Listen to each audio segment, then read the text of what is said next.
ବିଦ୍ୱାନ ଦେଇଛି ଜ୍ଞାନ ତୋଳିବାକୁ ବିଦ୍ୱାନ ମହଲ, ଯେଉଁଠିକି ପୂଜା ପାଉଥିବେ ବିଦ୍ୱାନମାନେ ଚିରଦିନ।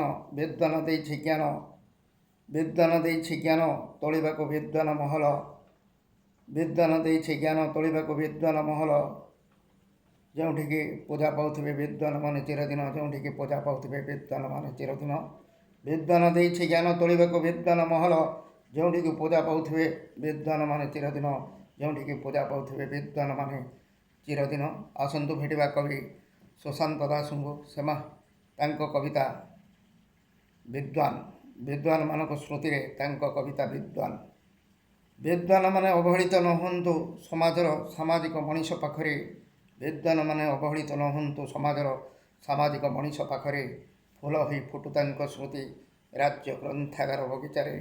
ଫୁଲ ହୋଇ ଫୁଟୁ ତାଙ୍କ ସ୍ମୃତି ରାଜ୍ୟ ଗ୍ରନ୍ଥାଗାର ବଗିଚାରେ। ସମ୍ମାନର ସହିତ ବଞ୍ଚନ୍ତୁ ସେମାନେ ପ୍ରତ୍ୟେକ ହୃଦୟରେ। ସମ୍ମାନର ସହିତ ବଞ୍ଚନ୍ତୁ ସେମାନେ ପ୍ରତ୍ୟେକ ହୃଦୟରେ। ସମ୍ମାନର ସହିତ ବଞ୍ଚନ୍ତୁ ସେମାନେ ପ୍ରତ୍ୟେକ ହୃଦୟରେ। ତଥାପି ତାଙ୍କ ସ୍ମୃତି ବ୍ୟାପୁ ଦେଶ ବିଦେଶରେ। ତାଙ୍କ ସ୍ମୃତି ବ୍ୟାପୁ ଦେଶ ବିଦେଶରେ। ସମ୍ମାନର ଉଚ୍ଚ ସେ ସମାଜର ଦିଗ୍ଦର୍ଶନ। ତାଙ୍କ ପରିକଳ୍ପନାରେ ଦେଶ ଓ ଜାତି ହେଉ ବିଭୋର।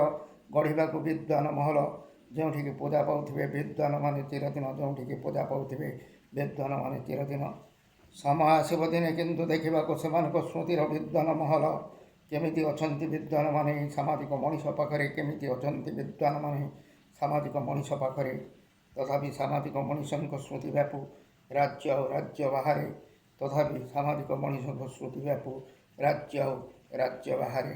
ଧନ୍ୟବାଦ। କବି ସୁଶାନ୍ତ ଦାସ।